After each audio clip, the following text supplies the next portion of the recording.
नमस्कार। आइए देखते हैं हिंदी भाषा के कुछ महत्वपूर्ण प्रश्न जो UP TET, C TET, super TET या अन्य हिंदी प्रतियोगी परीक्षाओं में पूछे जाते हैं, चाहे वो समीक्षा अधिकारी हो या यूपीपीसीएस हो। तो इन प्रश्नों को आइए हल करते हैं और देखते हैं आपके सहयोग से। तो हिंदी की उत्पत्ति किस अपभ्रंश से हुई है? पहला प्रश्न है, हिंदी की उत्पत्ति किस अपभ्रंश से हुई है? हिंदी की उत्पत्ति सौरसेनी अपभ्रंश से हुई है। अगला प्रश्न है, भाषा जिसे विश्व के सर्वाधिक लोग अपनी मातृभाषा समझकर बोलते हैं, क्या है? वह भाषा जिसे विश्व के सर्वाधिक लोग अपनी मातृभाषा के रूप में समझ के बोलते हैं, तो क्या है? तो वह चीनी है, क्योंकि चीन की आबादी सबसे ज़्यादा है और वहाँ के लोग मातृभाषा के रूप में चीनी शब्द का ही प्रयोग करते हैं। निम्न में से सर्वाधिक व्यक्तियों द्वारा बोली जाने वाली भाषा है।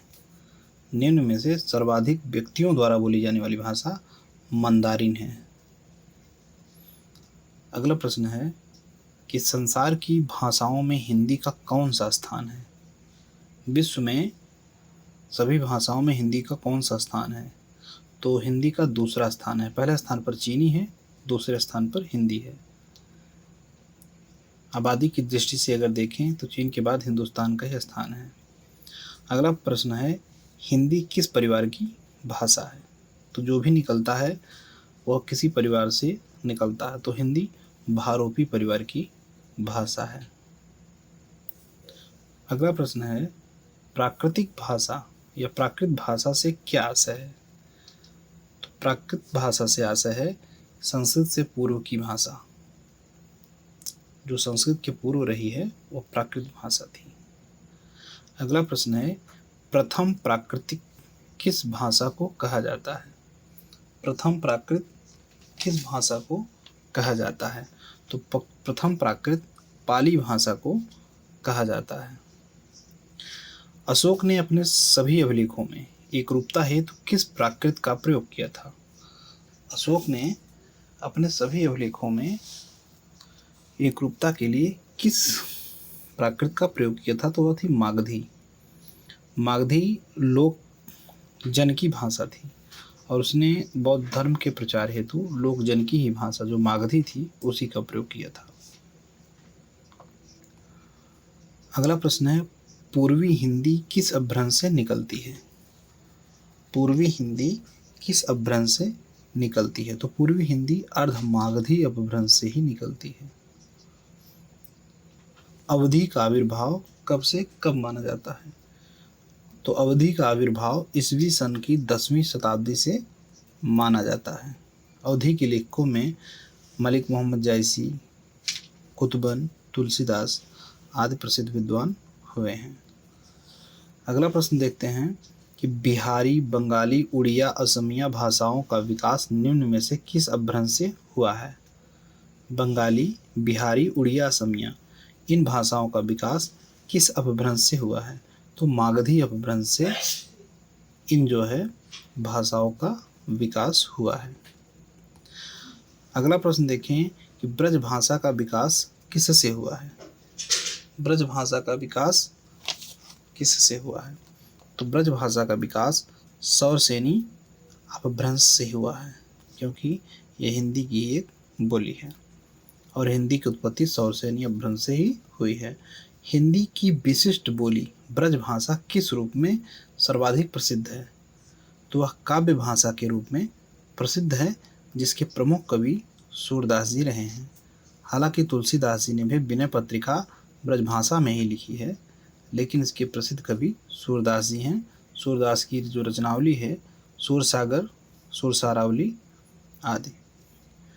जो राष्ट्रभाषा होती है, राष्ट्रभाषा एक विशेष जन की भाषा होती है और राजभाषा जो होती है इसमें राज्य के सभी कार्यकलाप इसी भाषा में किए जाते हैं, वह राजभाषा कहलाती है। खड़ी बोली हिंदी का पूर्व रूप क्या है? खड़ी बोली हिंदी का पूर्व रूप अवहट्ट है। अवहट्ट को खड़ी बोली हिंदी का पूर्व रूप माना जाता है। अमीर खुसरो के काव्य में निम्नलिखित में से किस भाषा का परिनिष्ठित रूप दृष्टिगोचर है? अमीर खुसरो के काव्य में किस भाषा का जो रूप है परिनिष्ठित है? तो उसने जो लिखा है वो ब्रज भाषा से मिला के लिखा है। हालांकि उसने खड़ी बोली में लिखा, लेकिन ब्रज भाषा का परिनिष्ठित रूप उसमें दृष्टिगोचर होता है। किसके शासनकाल में ब्रज भाषा की विशेष उन्नति हुई? वह कौन सा मुगल शासक था जिसके शासन में ब्रज भाषा की विशेष उन्नति हुई? तो वह अकबर था। अकबर के ही शासनकाल में ब्रज भाषा अपने चरम रूप पर थी।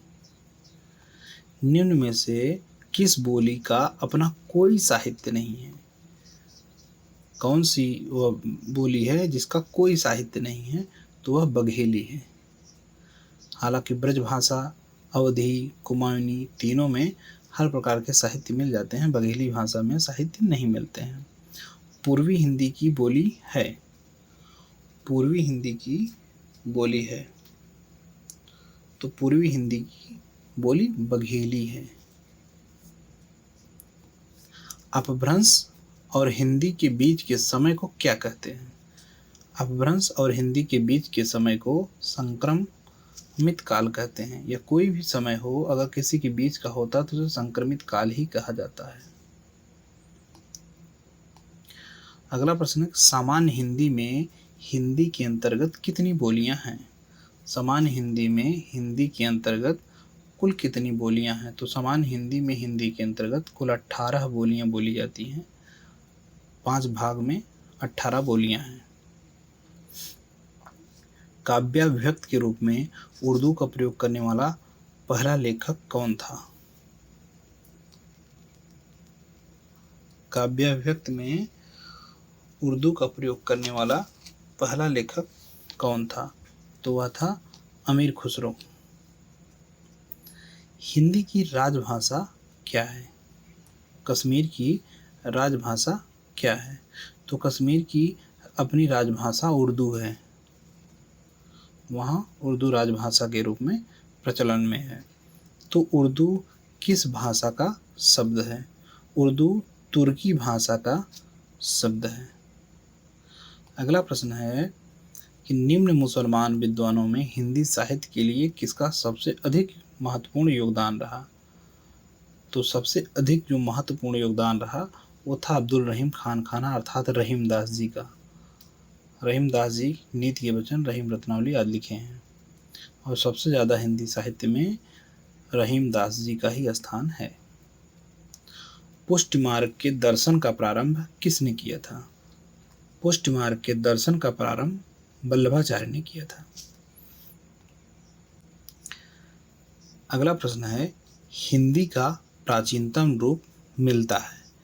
हिंदी का प्राचीनतम रूप कहाँ मिलता है? तो हिंदी का प्राचीनतम रूप ऋग्वेद में ही मिल जाता है। आपको अपना कीमती वक्त देने के लिए बहुत बहुत शुक्रिया।